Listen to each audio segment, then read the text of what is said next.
What's up, everybody? It's Greg Birch with Delta Financial, and this is the Be the Difference podcast. This podcast is all about making you a better person in your life and in your business with coaching on sales, leadership, mindset, marketing, everything under the sun when it comes to being an entrepreneur. And I got a great message for you today. I got a really good one. I want to start off with a story. When I first started in insurance, I was terrible, right? And it took until 2019, because I started in 2017, but it took until 2019 that I really started to follow basic sales fundamentals and really hold myself accountable to my schedule, to my metrics tracking, to setting proper goals, to investing in the business, et cetera. All these different things that caused me to have a more successful 2019. It was the first year that I hit multiple six figures in income. Now, during that year, I had so many appointments. I sat with so many clients every single week, but I had a lot of experiences that taught me valuable information and had an impact on me, and had an impact in the way that I do business and my business overall. And so, um, uh, there was one particular incident that really made an impact in the way I do sales that I want to share with you today. So it was spring. It was like early spring 2019, and during this time frame, I would have a whole dial day where I would just set a massive amount of appointments. I'd set like 14 to 16 appointments for the next 48 hours, and then I would go out and run 7 to 8 appointments a day, just basically back to back to back to back, starting at like 8 a.m. and being in the field till like 7 8 p.m. And so it was middle of the day, early spring, and um, I I arrived at this house, and I got to this house, and just to, if you've ever been in the field, or if you're in the field now, um, for me, I drank a lot of water because I didn't want to go out to eat a lot. I didn't want to eat a lot of fast food, and so I drank so much water, and I was always on the road driving between appointments that I had to use the bathroom every single time that I would get to a client's house. I'd have to go pee. In addition to that, I'd always get this like butterflies in my stomach, like it's go time, right? A little bit of anxious energy that was like good for me because it kind of made me excited. I use it as an excitement tool, but it made me have to use bathrooms. So literally every single time I get to home, I would get inside and be like, hey, let me use your bathroom real quick before you start. And I use the bathroom every single time. So I get there, I got to use the bathroom like always. And I walk up to the house, and on the door is this piece of paper, and it's very unique. It looks like it's painted in the door, and it's written in crayon, it looks like. And the verbiage seems like it's from a child. And it's like, if you're coming to sell, we ain't got no money. Get out of here. We don't want no solicitationers. And it was just the most ridiculous letter.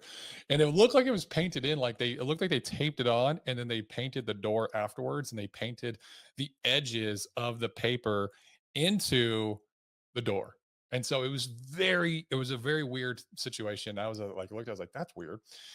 But if you're a field agent, you see a no solicitation sign and you have an appointment, you just ignore it. You're like, whatever. So I knock, no answer. Knock again, no answer. Knock louder, no answer. I get that police knocking, that boo, boo, boo, boo, you know, and there's no answer. I'm like, what is going on? So I'm like, well, I can't see any cars because if they're parked, they're in the back, maybe in the garage, and it hits me. I'm like, I really gotta go pee. Like, I gotta go. And so I go back to the car. My anxiousness and my anxiety levels are starting to rise, right? And I grabbed my book, I grabbed a binder, and in the binder I had it was a big, huge binder that would have my schedule. So it had Monday through Sunday. Every single day was a column, and it had literally from like 5 a.m. to like 7 p.m. in 15-minute increments. So I could put in all my information, and I put all the clients' information, their phone number, their address, their name, and then I'd put a little like mark next to it, like, hey, if I thought that this was going to be a great appointment, I would like star it. Or if I thought it was going to be a bad appointment, they most likely weren't going to be there just because they were weird on the phone. I would double book it, right, with another appointment in the same area. So I'm looking at the schedule. I find her phone number, call her, no answer. Call her again, no answer. I'm like, shit, I really got to go pee. So now I'm pulling up my phone and I'm looking at where's the closest gas station. So I have an app called Gas Buddy that I used in order to get gas all the time, but also would pull up the most local gas station. Closest gas station is 3 miles away. I'm in the middle of a neighborhood. It's 3 miles away and it's like a 8 minute drive. And I'm like, I'm not making it 8 minutes. So I'm like, well, I'll friggin' peanut bottle, you know? And so I'm looking around for like an empty bottle of water. I don't have one. I'm like, crap, what do I do? So it hits me at the time. I'm like, well, there's literally no one around. There's no one around. It's middle of the workday. It's like 11 o'clock, 12 o'clock. I haven't seen a soul. I haven't seen anyone walking. No cars have driven by. So I'm like, I'm just gonna find somewhere that's kind of secluded to go pee real quick. And I get out and look around. There's no fences. There's nothing that's like high. There's no bushes I can go pee behind. And I'm like, I really gotta go. Like it's starting to like this has got to happen. So what I end up doing is I go back to the house. I look and there's small like walkways in between every single house, and I figure I'm just gonna go alongside of this house. I'm gonna go pee in the little alleyway. There's no one home. Whatever. So I go there and I start relieving myself. And my senses are heightened right now, right? And I know you're probably thinking like this guy's ridiculous. And it was, believe me, it was ridiculous. But my senses are heightened right now because I'm listening for like any cars. I'm listening for anyone walking down the street, maybe like walking a dog. And I'm more acutely aware of my surroundings. And I hear a click and then I feel a presence. And I look over my right shoulder and there was a guy standing there. There was a window right behind me to my right. He'd opened the window and he's looking me dead in my eyes. And he's like, "Yo, are you pissing on my house?" And I was like, "No, man, I'm pissing beside your house." Just, I don't know what to do, dude. My heart dropped. I just froze. And he was like, "What are you doing?" I was like, "Dude, I'm here for an appointment. Is Jacqueline home?" And he kind of looks at me and he's like, "What?" I was like, "Dude, I have an appointment with Jacqueline. Is she home?" And he said, "Yeah." I was like, "Well, I just knocked. If you guys had answered, I'd have been able to use the bathroom and this wouldn't be happening. Can you go get Jacqueline?" And he starts walking away and he's like, "Yeah, I'll go grab her." And I was like, "I'll meet you at the front door." So I finish up. I go to the front door. I get let in and we sit down on the couch and we laugh about it for a good 5-10 minutes, just joking about. They're like, "I can't believe you do that," and I'm like, and I'm telling them stories about, man, you can't even believe how many times I've had to go pee. I've used how my clients' bathrooms I've had to use, bottles I've peed on or I've peed in while being on the side, like having to pull over. It's just I'm constantly on the road, and I'm trying to make good times for my appointments. And I'm just getting them to laugh. And at the same time, I'm using self-deprecating humor to kind of make fun of myself. Now, here's the key. I sold that appointment. I sold them a lot actually. And they never canceled.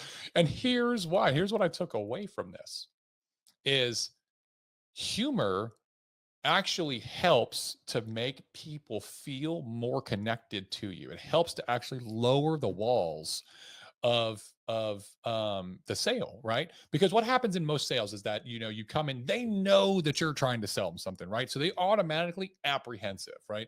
And so you have to overcome that from the beginning. And so as soon if you come in just trying to push your product, what's going to happen is it's going to create a chasm between you and them that's going to widen and widen and widen, and they're going to continue. They're going to feel like you're trying to grab them and pull them along. So what are they going to do? They're going to put their arms out. They're going to kind of push against you. They're going to lock their knees, dig their heels in, and they're going to resist, right? And that produces adrenaline in them, and adrenaline is a fight or flight. So it produces adrenaline in their mind, and they're gonna fight or they're gonna run away and be like, "Hey, man, I'm not like I got to think about it. Like, I'll think about this later." And they're running away to talk about this another day, basically. And that's the key. Whereas laughter removes all that. It actually brings them closer together, right? It produces different hormones in the body that make them feel more connected to you. It actually eases tension. It removes the adrenaline from their system and it makes them kind of lean in and say, Hey, what's up? Right. Because we sat there and joked and talked for 5, 10 minutes. And then they're like, hey, so what's up? What are you trying to sell us? And I was like, well, I'm glad you asked. I was like, I'll keep this quick, man. So, and, and it ended up being such a great appointment that I started using humor and self deprecating humor in my sales more often. Right.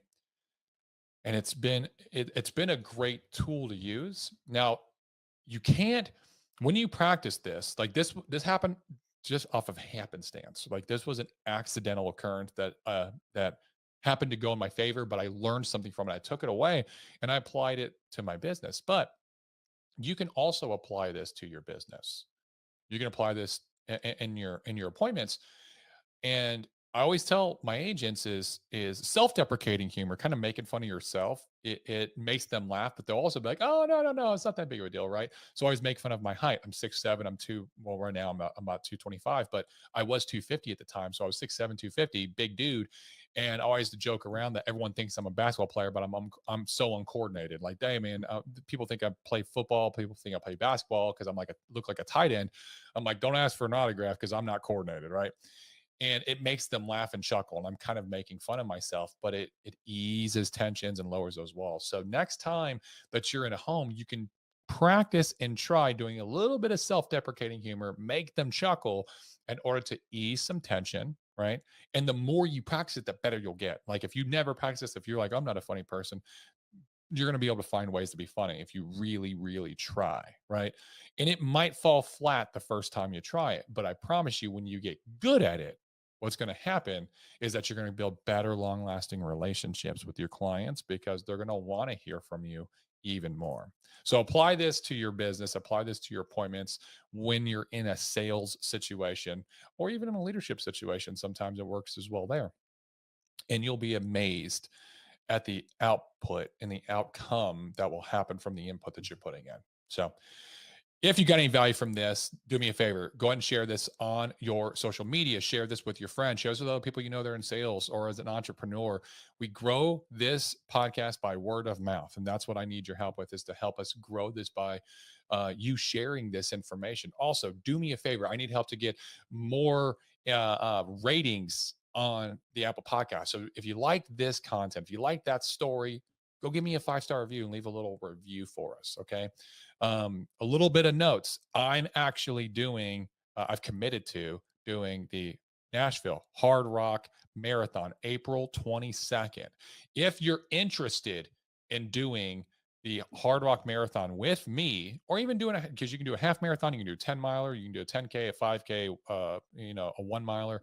If you're interested in coming out and supporting something good, getting a little bit of exercise in with me, running alongside me, then let's go. I want to invite everybody out that is interested in doing it. We can make a mass, group of people that are all coming for similar interests and to accomplish the same thing, which is to be the best version of ourselves, right?